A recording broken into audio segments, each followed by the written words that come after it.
মান্না সাহেব যখন জীবিত ছিল তখন এত রেন্টাল বাড়েনি, সে এখন 3 কোটি টাকা নিচ্ছে। এক্সাম্পল ধরুন, আপনি ডিরেক্টর, আমি হিরো, আপনি কিন্তু আমার উপর নির্ভরশীল। আপনি আমার পিছনে চড়ছেন, আমার শিডিউলের জন্য করছেন, আমাকে নিয়ে আপনি সিনেমা বানাবেন আপনার জন্য, অতএব আমি যেটা বলবো আপনি সেটাই করবেন। এখন সেটাই কিন্তু হচ্ছে। মান্না সাহেব যখন জীবিত ছিল তখন এত রেন্টাল বাড়েনি, 10-12-15 10-12-15 এর মধ্যে ছিল।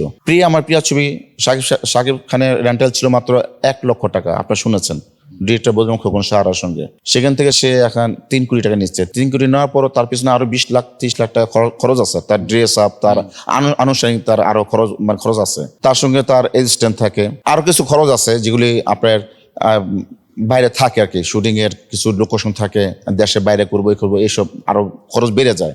একটা বাজেট যদি নিয়ে নামে যে আমি আমার এখানে শাকিব খানকে নিয়ে ছবি বানাচ্ছি, ওনার রেমিনেশন 3 কোটি, আরো 2 কোটি টাকা শুটিং খরচ, 5 কোটি, আরো 2 কোটি টাকা ধরতে হয়। যেন কখন হিরো যদি বলে আমি এখন দেশে গান করব না, আমি এখন লন্ডনে গান করব, তো লন্ডন যেতে হিরো হিরোইন যে পুরো টিম যাবে, সেই খরচটা বেয়ার করতে হচ্ছে, বাজারটা বেড়ে যাচ্ছে, সেই বাজারটা এখানে উঠবে কিনা।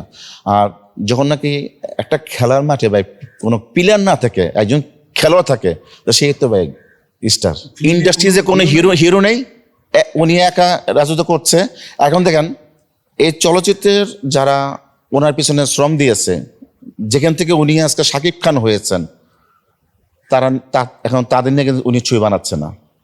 আমাদের এফবিসি কোনো একটা কর্মচারী বা স্টাফ বা কোনো টেকনিশিয়ান নিয়ে সেই কাজ করছে না, সে বাইরের।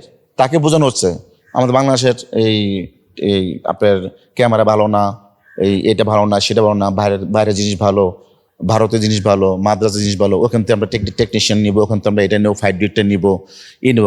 উনি কি আগে আমাদের দেশে ফাইট ডিরেক্টর ফাইট করেনি? আমাদের দেশে নৃত্য পরিচালক দিয়ে উনি গান করেনি? আমাদের দেশে পরিচালক দিয়ে উনি কি সিকোয়েন্স করেনি?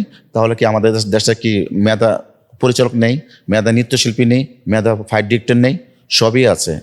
উনি বলতো না, আমাদের দেশের এই লোকগুলি নাও, আমাদের দেশের অর্ধেক থাকুক লোক, আর অর্ধেক 50% লোক অর্ধেক থাকুক, আমরা মিলে জিলে কাজটা করি, তাহলে তো আমাদের ইন্ডাস্ট্রিটা আরটু থাকতো, আমাদের কয়টা টেকনিশিয়ান বা শিল্পীরা ওরা কাজ করতে পারতো।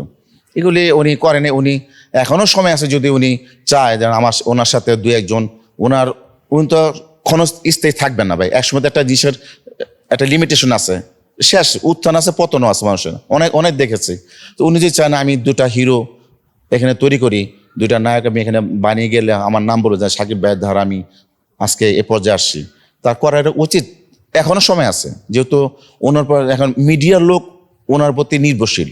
উনি যা বলবে সেই, উনি যেই গল্প থিম দিবে সেই গল্পতে একটু শোনায়, তারপরে বাকিটা উনি সাজিয়ে দেয়, করো। দেখেন না, এই ঈদে রকস্টার ছবি রিলিজ হয়েছে, প্রিন্স রিলিজ হয়েছে, ওনার নিজের মুখে এই কথা ইন্টারভিউ দেখেছি যে উনি ঈদের আগের দিন পর্যন্ত শুটিং করেছে। তো সেই ছবি কি চলবে? একটা ছবি রিলিজ করার আগে মিনিমাম তার 1 মাস আগে ছবি কমপ্লিট করে বসে আছে। সিনেমা হলে মালিকরা এসে টিজার দেখবে, ট্রেলার দেখবে, দেখে না ঠিক আছে, কোনো কিছু কম হলে, ভালো হলে, মন্দ হলে সেটাকে ঠিক করা যায়। আর ঈদের কালকে রিলিজ হবে, আজকে দেখে কি হবে? আজকে তো কোনো জিনিস কমপ্লিট করে তো প্রশ্নই ওঠে না। এ হচ্ছে কথা। আর কি বলবো দেন। দেশে দেশে সবার সাথে দ্য নিউজ।